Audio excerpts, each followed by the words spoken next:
I feel like in order to get into this, I just need to spread some pure and utter gaming positivity, because that's very much what Expedition 33 is.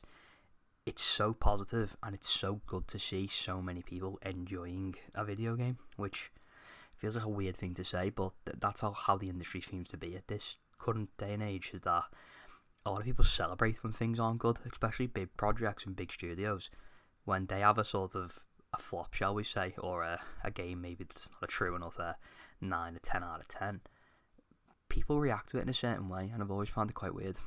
But the way people have reacted to Expedition 33 is just probably one of the best things in gaming. It's just such a good thing to see. Now, obviously, I remember this being revealed. I want to say it was either at maybe a Game Awards, it may have been an opening night live. I think it was a Jeff Keighley gig, either way. And I remember it popping up and watching it and going, "Oh, that looks really interesting. Oh, they've got a nice voice cast attached to that." Obviously seeing the likes of Charlie Cox and Jennifer English as part of it. But one of the things that I didn't really sort of take into account was the fact that it was a turn-based RPG. I'm fairly certain that was clear as well from the initial trailer that they released, their initial reveal, that it was a turn-based RPG. So it sort of went it out of sight, out of mind to someone like me. And I'll explain more what I mean as I go on. So when it reappears, I'm fairly certain it reappeared that maybe it might have got a bit of a show. It appeared at an Xbox Direct. That was it. It was a developer Direct, the most recent one. It appeared at that, and the showing it gave was just amazing. That seemed to be the biggest talking point following that showing, outside of obviously them announcing the new Ninja Gaiden and Shadow dropping Ninja Gaiden 2 Black. I believe that was that. But it gave a really, really good showing and got people excited. And it got someone like myself excited, which I said leans into what I said previously about, I'll talk more about it as we go on. But it's the fact it was a turn-based RPG, and that's just a genre of video game which I've never truly divulged into properly. Don't know why, maybe never appealed. I feel like it's always been the case that a lot of these turn-based RPGs are JRPGs in a way, because the only other one I've actually played and finished, and it's not necessarily a turn-based. You know what, it probably qualifies as a turn-based RPG, was Marvel's Midnight Suns, which was made by the people who make XCOM, and it reviewed quite well, but it didn't sell well. So you finish that game, and it's very much sets up a sequel. Actually, it's got a good sort of post-credit scene in that game, and it's probably never going to be followed through. I think it's Firaxis who made that. It's probably never going to be followed through because of it didn't sell well, and that was a shame because it was quite good. There was a lot to do, and that was my first sort of exposure to that. Because as I said, it feels like most of them sort of your Final Fantasies, your Personas, because this is what the style of Expedition 33 sort of is. It follows that format instead, which is obviously different than the sort of mainstream Western format, shall we say. Western studios don't seem to do turn-based RPGs, or at least turn-based RPGs on the level of your sort of Personas and like your Metaphor ReFantasios. So it was interesting seeing this come out from a Western studio. Now, as I said, I own Metaphor ReFantasio. I brought it just after the Game Awards, because obviously it was one of the biggest nominated games, and I think a lot of people thought it was probably going to win Game of the Year until Astrobot took it, which by all accounts is excellent. It was great seeing so many people be so excited when Astrobot won that award. Even if you think a different game deserved it, like that's completely down to choice, but just seeing those people happy is what I'm getting at more than anything. So yeah, when I seen that, it made me purchase it, but I just, for some reason, I never got around to playing it. And I say for some reason, but the backlog of stuff that's come out from around October onwards last year, October 24th, and now is quite frankly ridiculous. We've been sort of spoiled as gamers, if I'm honest. There's been so much to play, and the fact that I feel like at the minute I'm playing Expedition 33 when there's so much other choices to play and so much other offerings at the same time is a testament to how good that game actually is. It's just great stuff. So, as I said, I wasn't truly interested in it, especially because of the turn-based RPG stuff, and then I saw the initial previews, I was going, okay, this looks interesting, and then I saw the reviews, and I read the reviews, and I watched the reviews, and there was a lot of elements of people saying this game is a great gateway for gamers who typically lean into more of the sort of action adventure genre.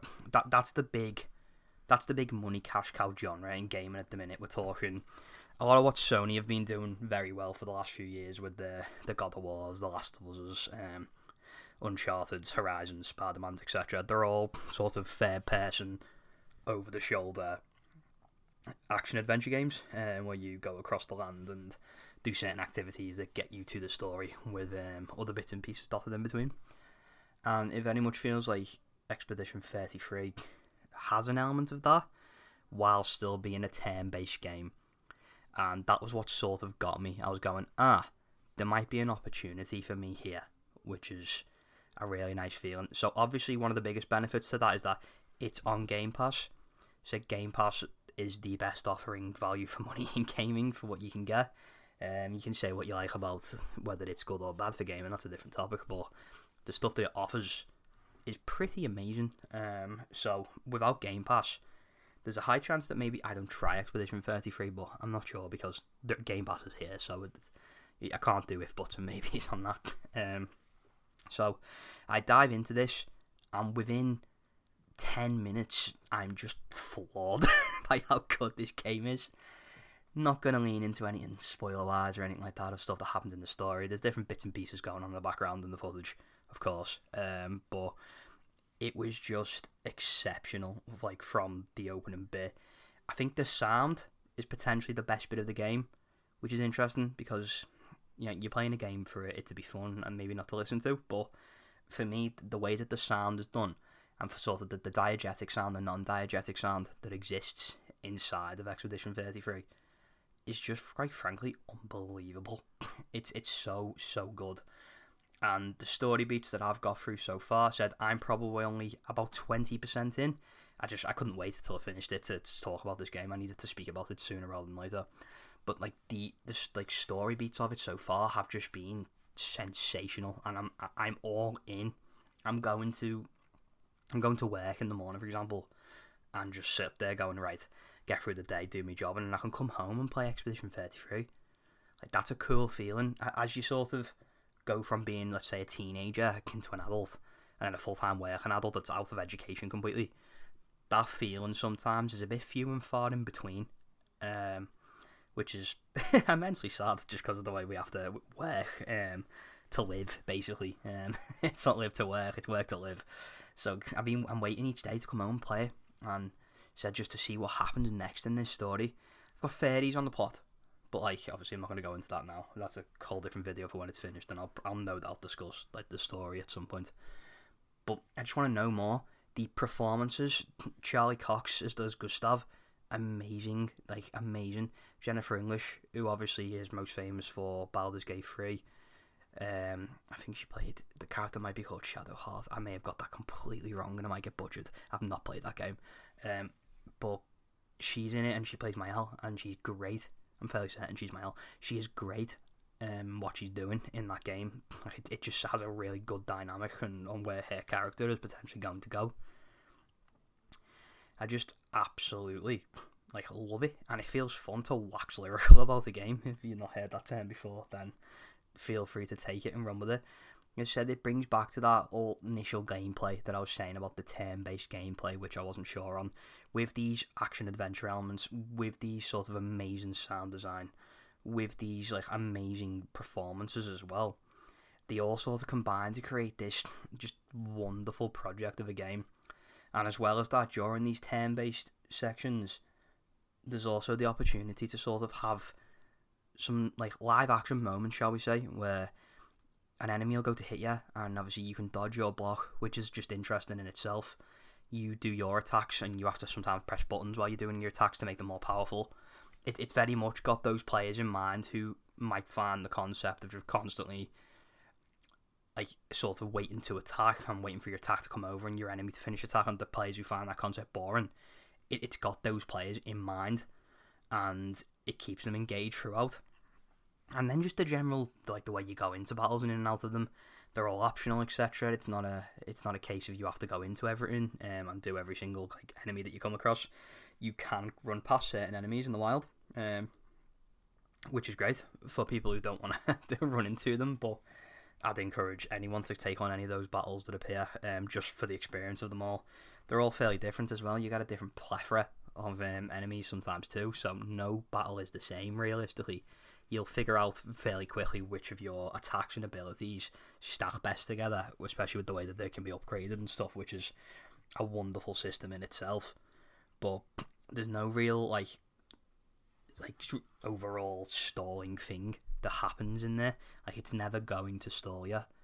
You can sort of just take it as you go, and that's amazing about it. And I'm just so excited to carry on playing this game. So, said, as the title of this video says, or the thumbnail it might well be, that this game is a great gateway, and that's sort of what I mean. It bridges the turn-based RPG genre to this action-adventure, big story, high graphic fidelity genre that probably Sony are most known for, and meshes them together so wonderfully while presenting this sort of amazing sounding, deeply sort of game mechanic built machine, which was also built by 33 main people, I believe. Which is quite funny when you consider the game's called Expedition 33. That doesn't have anything to do with the amount of developers, that's just coincidence. Obviously, this thing's going about saying it was made by a lot more, but you could say the same about any game. There'll always be so many developers on a game, and then that doesn't factor in contractors, voice actors, QA, etc., anything along those lines.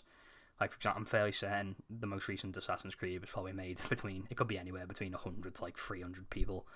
Yeah, it'll probably list about 1,500 people in the credits, just because it tracks everyone, because it's important for people to get credited in these scenarios. So, yeah, that is the main bit. It's just, I've smiled all the way through this, by the way. If anyone's still here, that'd be great. But if you haven't, or you think about playing it, just do it. If you don't think it's one of those things that you don't think it's for you, trust me, just do it. I sound like the Nike logo. But yeah, if you were debating playing that game, like, hopefully this is one of the things that could persuade you to play this game. Because I had no experience with this genre previously either, but now I'm in love with it and I can't wait to play more. So, at some point I will talk about the ending of the game. I may talk about other things in a more depth manner, but we'll save that for another video. However, though, so you don't miss that other video, feel free to subscribe, leave a like, leave a comment. I like engaging with people online, it's always good fun. And until next time, I'll see you all soon. Bye bye.